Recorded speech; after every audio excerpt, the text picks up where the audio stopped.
වෙදගොළු බෙල්ලෙක් හම්බුණා. පේනවද? මෙන්න මෙතන ඉන්න ඔයා. ඇත්තටම කිව්වොත් වෙදගොළු බෙල්ලෙක් හොයන්නේ මේ මම ඉඳී. මම ඉඳී මේ ගල් මත ලස්සනට වැටලා තියෙන පාසි සහ අනෙත් ඒ ශාක පන්තින් දිහා බලමි. ඉතින් එතකොට ඉන්නවා මෙන්න ලස්සන කට්ටක් තියෙන, කවශයක් තියෙන. මේෙන් අපි ආසාවෙන් බලන්න පුළුවන් කවුද මේ? මොලුස්කාවෙක්, ගොළු බෙල්ලෙක්. මෙයාලව හඳුන්වන්නේ ඔලිගොස්පයිරා පෝලි කියන විද්‍යාත්මක නාමයෙන්. මෙයාලා ශ්‍රී ලංකාවට ආවේනික ගොළු බෙලි විශේෂයක්. ඒ වගේම තමයි මෙතන ඉන්න මේ ලස්සන ගොළු බෙලි යාළුවා. මෙයාලා ආහාරයට ගන්න ශාක කොටස් මේ ගල් මත වෙන මේ පාසි වගේ දේවල් තමයි මෙයාලා ආහාර බවට පත් කරගන්නේ. මෙයාලගේ මේ ඇඟේ තියෙනවා හොඳට බලන්න මේ පේන කළු පාට ස්වභාවය මෙයාලටම අනන්‍ය වෙච්ච ලක්ෂණයක්. ඒ වගේම තමයි මෙයාලා දැන් මේ වගේ මේ මෙතන බිම ඉඳියට මේ වෙදගොළු බෙල්ල ගොඩක් වෙලාවට ගස් උඩත් ඉන්නවා. ඉතින් ගස් උඩ ඉද්දි එයාලා වේශාන්තරණය වෙන්නේ. එහෙම නැත්නම් අනෙත් සත්තුන්ගෙන් හැංගෙන්න මේ ශරීරයේ තියෙන කළු පාට වගේම දැන් මේ කට්ටේ තියෙන ලස්සන අලංකාර රටාව ලොකු හේතුවක් උදව්වක් වෙනවා. ඉතින් මේ වෙදගොළු බෙල්ලෝ කියන්නේ අපේ පුංචි ශ්‍රී ලංකාවට ආවේනික අහිංසක සත්තු වර්ගයක්. දැක්කොත් පරිස්සම් කරන්න, විනාශ කරන්න එපා. කොහොම හරි ලංකාවේ ඇකවුස් ෆීනික්ස් කියන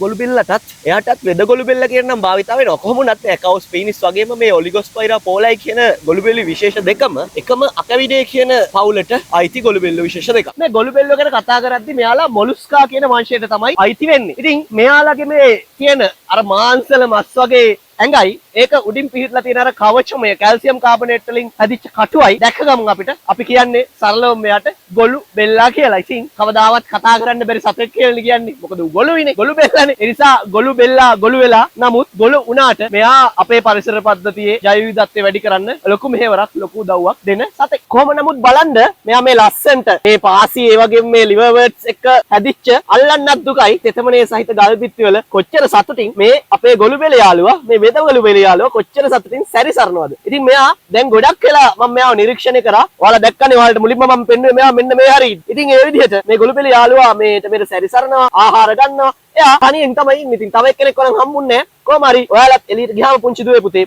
ඔය වගේ ගොළු බෙල යාළුවන්ව නිරීක්ෂණය කරන්න කරදර නොකර. මොකද දැන් මමත් එයා අතන ඉඳලා මෙහෙම ඇවිල්ලා මෙහෙම පල්ලට බහැලා මෙතනට ඇවිල්ලා මෙතන වෙනකම්ම මම තාමත් ඉදිරියටත් එයාව තාමත් අතින්වත් ඇල්ලුවේ නැහැ. අල්ලන්නෙත් නැහැ. මොකද ඒක එයාගේ ජීවිතේ එයාට ආස විදිහට ගත කරන්න තියෙන්න ඕනි. අපිට වගේම මේ සබහාදහම මේ අහිංසක සත්තුන්ටත් අයිති. ඒ නිසා නිරීක්ෂණය කරන්න, අධ්‍යයනය කරන්න. හැබැයි කිසිම වෙලාවක මෙයාලට කරදර කරන්න එපා. මොනවද මේ ගොළු බෙල යාළුවගේ ශරීරයේ තියෙන කොටස් කියලා අපි හඳුනගමුකෝ. මෙයාගේ මෙව ගත්තට පස්සේ මේ ගොළු බෙල යාළුවගේ අපි මේව අල්ලන්නේ නැහැ. අල්ලන්නේ නැතුව තමයි නිරීක්ෂණය කරන්නේ. මෙයාගේ මේ කටුව තියෙනවා. මේ කවචය එහෙම නැත්නම් මේ කටුව හැදිලා තියෙන කැල්සියම් කාබනේට් ඊට පස්සේ මේ උඩ ඉස්සරහා ඔයාලට පේනද මේ අඬු දෙකක් වගේ තියෙනවා. ඒ දෙක මුදුනේ තමයි මේවට අපි කියන්නේ ටෙන්ටකල්ස් කියලා. මේ දෙක මුදුනේ තමයි මෙයාගේ අක්ෂි. නැත්තම් ඇස් පිහිටලා තියෙන්නේ. ඒ වගේම මෙයාව පොඩ්ඩක් අපි මෙහෙට මෙහෙම නැමිලා බැලුවොත් එයා ඉන්න විදිහටම ඉන්න දීලා බලද්දි ඉතින් එහෙම තමයි බලන්න වෙන්නේ. මේ යටින් පේන්නේ මෙයාගේ මේ කළු පාටට පේන්නේ මේ ගොළු බෙල්ලගේ පාදය. ඉතින් ওই පාදය ওই කටුවට යටින් පිහිටනවා. ඉතින් අපිට ওই පාදය ඔයිට වඩා බලා ගන්න පුළුවන් සමීප රූපරාමුවක් මම දාන්නම්. ඔය පේන්නේ යටින්. ඊට පස්සේ ඔයාලට පේනද මේ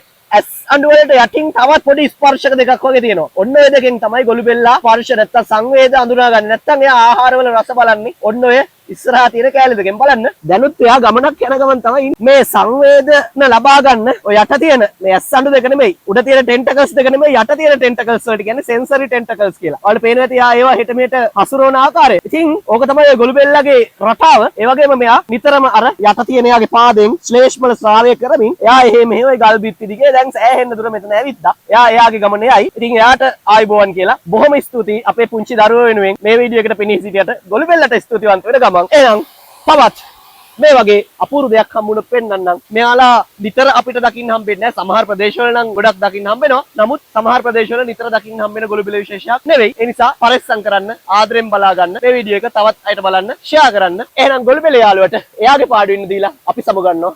බයි.